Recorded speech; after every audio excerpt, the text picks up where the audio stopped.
folks, so little bit of bike maintenance. Now look, just come back off this ride on the mountain bike, belting it down with rain, gone through water up to about here, and you should really at least dry your bike off and put a bit of oil on the chain. So you can do it one of two ways. You can do what I'm going to do and plug in your compressor and blow it all down, or you can blow on it. Now, get a towel. If you haven't got a compressor, get a towel and at least dry down the components. You can dry your chain by just whizzing round like so, and then get it ready for putting some oil on. Just dry all the derailleur off and that, you know, make sure it's as dry as possible and put some oil on it, because look, it might be a month or so before I use this again. But anyway, I am going to put this in, all right?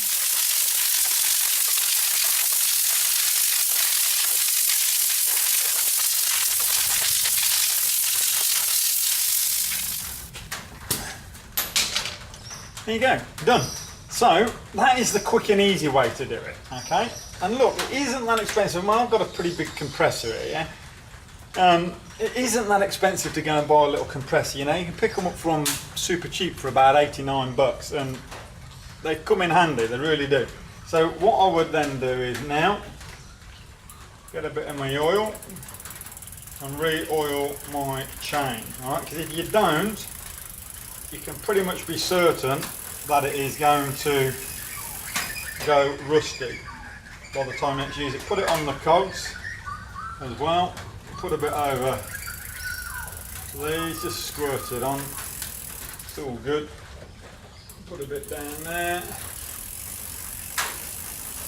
And make sure that's well and truly worked in. Now I wouldn't bother even wiping that off the oil there, but it is well and truly worth doing it, you know,